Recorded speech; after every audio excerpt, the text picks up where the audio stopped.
올해 40인 저는 지금 두 딸의 엄마랍니다. 큰애는 중학교 1학년, 둘째는 이제 5살. 둘째와 9살이나 터울이 지는 이유는 바로 저의 첫 출산의 고통이 너무나 컸기 때문이었답니다. 정말 어떤 여자에게나 출산에 무용담이 있겠지만 저에겐 정말 웃을 수도 울 수도 없는 그 출산의 고통이 되살아나 지금도 악몽을 꿀 때가 있습니다. 저는 큰아이를 27, 요즘은 결혼하기 좀 이른 나이라고 하는 그 나이에 아기를 갖게 되었죠. 아이를 가지고 결혼 후 첫 추석 명절을 맞았습니다. 배가 남산만에서 종가인 시댁에 추석을 치르기 위해 갔죠. 저는 시어머니와 시누이가 힘든데 휴지 왜 왔냐? 고 할 줄 알았는데.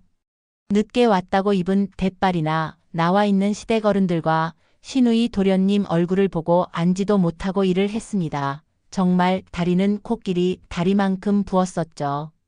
아이를 가지고 결혼 후 첫 추석 명절을 맞았습니다. 배가 남산만에서 종가인 시댁에 추석을 치르기 위해 갔죠.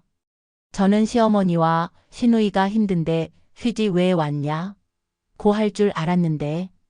늦게 왔다고 입은 대빨이나 나와 있는 시댁 어른들과 시누이 도련님 얼굴을 보고 앉지도 못하고 일을 했습니다. 정말 다리는 코끼리 다리만큼 부었었죠. 하여튼 예정일을 20여일이나 앞두어 설마 출산을 하리란 생각은 못했는데 차례상을 차리는 다음 날 아침부터 규칙적 진통이 오기 시작했습니다. 표정이 뚱하고 잔정이 없는 어머니와 시누이에게 말하기 싫고 꾀부린다고 할까봐 참았죠. 더 잦은 고통이 와 정말 이제는 말해야겠다고 할 무렵 남편이 왔고 저는 가까운 친정인데 못하러 가냐는 듯한 시어머니의 표정을 무시하고는 얼른 나섰습니다. 친정에 가기도 전 진통은 제대로 왔죠. 직장에 휴가원도 내지 못했는데 이렇게 갑작스럽게 출산하게 되어 집에 가서도 뭐부터 챙겨야 할지 생각이 안 나더군요. 당시 대구 지역에서 무통분만을 할 수 있는 병원은 유일해서 힘들어도 그 병원을 다녔죠. 무통약을 맞으면 이제 안심하고 고통 없이 출산하겠다고 생각했죠. 그러나 대학 병원에는 명절이라 저희 담당 의사 선생님은 없었죠. 게다가 아침부터 시작된 진통으로 이미 자궁의 문이 많이 열려 무통은 힘들다는 겁니다. 그래서 병실 밖에서 다른 산모들과 대기하고 있는데 다른 산모의 할머니 되시는 분이 어이 세대 그래 앉아있으마 알라 안 나오고 알라 놓을 때 힘드니까 계단으로 오르내리고 좀 뛰고 그래 보거래이 하시는 겁니다. 그래서 정말이라 예?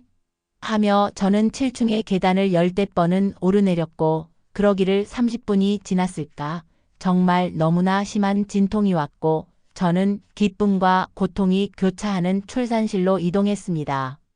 밤 12시 엄청나게 많은 산모들이 누워있는 거기는 마치 아수라장 같은 산모들의 비명소리와 앓는 소리만이 가득했습니다. 14년 전쯤인데다 대학 병원이라 가족분 만실 같은 것은 아예 없었고 산부인과 전문 병원이 아니라 시설도 참 낙후했었답니다. 저는 산모들 사이에 출산복을 입고 누워 있었죠. 통증으로 몸을 가누기 어려웠으나 주위 산모들의 비명과 아기를 분만하는 산모들의 괴성에 정신은 점점 또렷해졌습니다. 누워서 제 침대 천정에서 매달아 놓은 버스 손잡이 같은 도구를 보고 도대체 저건 뭐 할 때 쓰는 거야? 설마 저걸 사극에서 여자들이 하는 것처럼 당기라는 거야?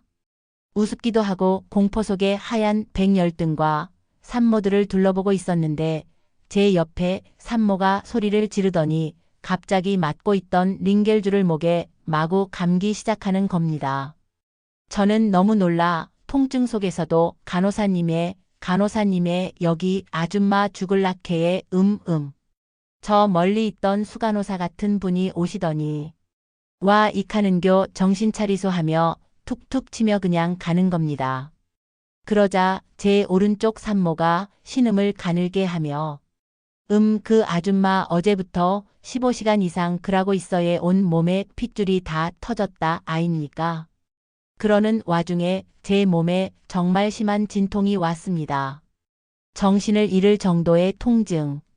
저는 아악하고 벌떡 일어나 그 버스 손잡이를 잡고 아악하고 매달렸다가 털썩 눕고 아악하며 벌떡 버스 손잡이를 잡았다 다시 눕고 그러기를 얼마나 했을까. 뼈가 다 부스러지는 기분과 함께 정말 세상이 아득해졌고 빨리 와주소예. 애 머리 나와 예악 빨리 아.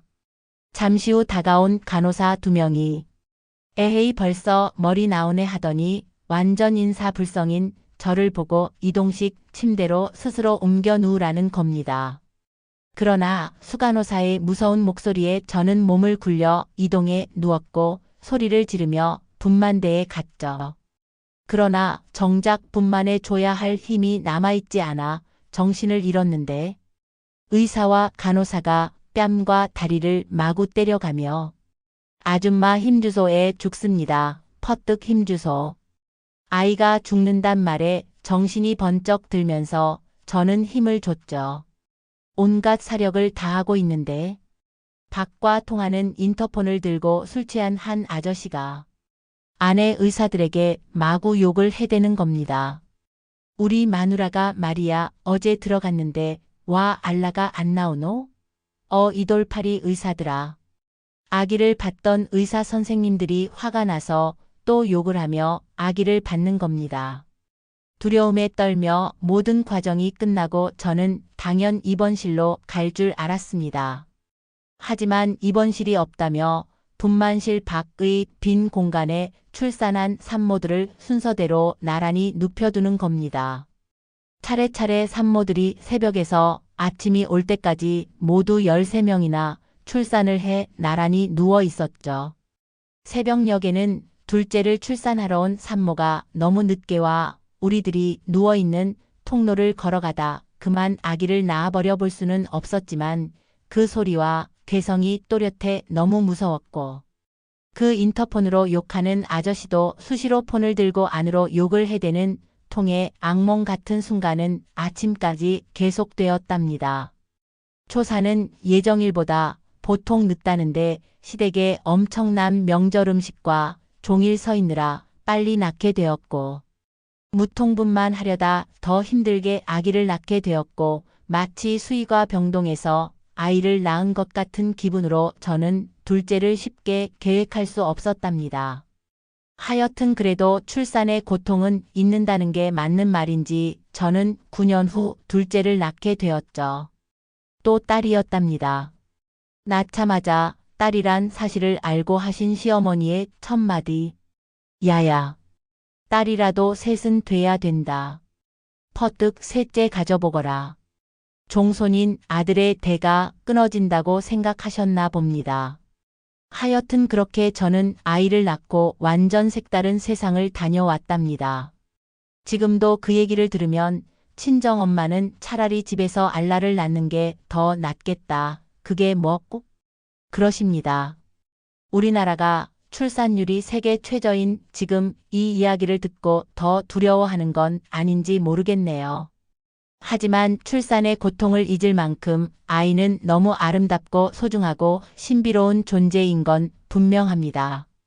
지금은 저 때의 생생한 고통이 조금 잊혀질 정도로 까마득하지만 첫째 아이를 낳던 그 순간을 생각하면 우리 엄마는 어떻게 집에서 4명의 아이를 낳을 수 있었는지 놀랍고 감사한 마음이 듭니다. 엄마가 되고서야 진짜 어른이 된다는 말을 실감하게 된 출산의 고통. 출산의 고통을 겪고 엄마가 된 지구상의 모든 여자들이여. 그대들은 진정 위대하도다. 신이 모든 곳에 존재할 수 없기에 어머니를 내려보냈다.